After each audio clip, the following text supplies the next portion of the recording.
ప్రభాస్ వరుసగా సినిమాలు అనౌన్స్ చేస్తున్నారు. ఒకేసారి 2-3 సినిమాల షూటింగ్స్ కూడా చేసేస్తున్నారు.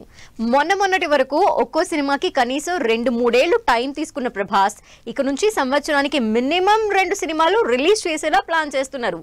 మరి solid block buster Salaar release ని ఏ సంవత్సరంలో ప్లాన్ చేశారు? అన్న రెడీ అవుతున్నాడు. ఇక ఆడియన్స్ కి పండగ అంటోంది ప్రభాస్ టీం. ఇక నుంచి అన్న స్పీడ్ తగ్గేదలే అంటున్నారు. అందుకు తగ్గట్టే ప్రభాస్ కూడా వరుసగా సినిమాలు కమిట్ అవుతున్నారు. దానికి తగ్గట్టే షూటింగ్ కూడా కంప్లీట్ చేస్తున్నారు. లాస్ట్ ఇయర్ ఆది పురుష్, సలార్ సినిమాలు రిలీజ్ చేసిన ప్రభాస్ ఇక నుంచి సంవత్సరానికి 2 సినిమాలు రిలీజ్ చేయాలని డిసైడ్ అయ్యారు. ప్రస్తుతం కల్కి సినిమా రిలీజ్ కోసం వెయిట్ చేస్తున్నారు ప్రభాస్. ఈ సంవత్సరం కూడా నిజానికి 2 సినిమాలు రిలీజ్ అయ్యేవి.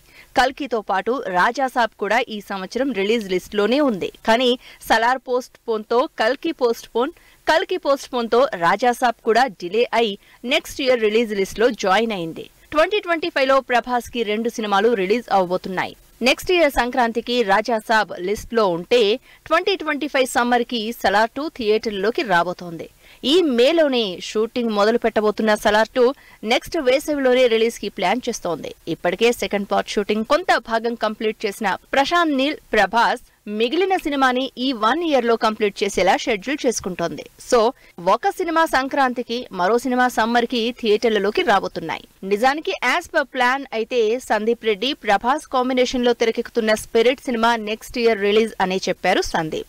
అయితే ఈ జూన్ లో స్టార్ట్ అవ్వాల్సిన స్పిరిట్ షూట్ ఇయర్ ఎండ్ కి పోస్ట్ పోన్ అవడంతో స్పిరిట్ రిలీజ్ 2026 కి షిఫ్ట్ అయింది. ఇక హను రాఘవపుడితో ప్రభాస్ చేయబోతున్న సినిమా కూడా 2026 లోనే రిలీజ్ అవుతుంది. పీరియాడిక్ యాక్షన్ మూవీగా తెరకెక్కబోతున్న ఈ సినిమాకి ఇప్పటికే 3 పాటలు కూడా కంప్లీట్ అయిపోయాయి. 2026 లో హను రాఘవపూడి మూవీతో పాటు స్పిరిట్, ఈ 2 సినిమాలు రిలీజ్ కాబోతున్నాయి. ఇలా ఇక నుంచి ఫ్యాన్స్ కి డబుల్ ట్రీట్ అందేలా ప్లాన్ చేసుకుంటున్నారు ప్రభాస్.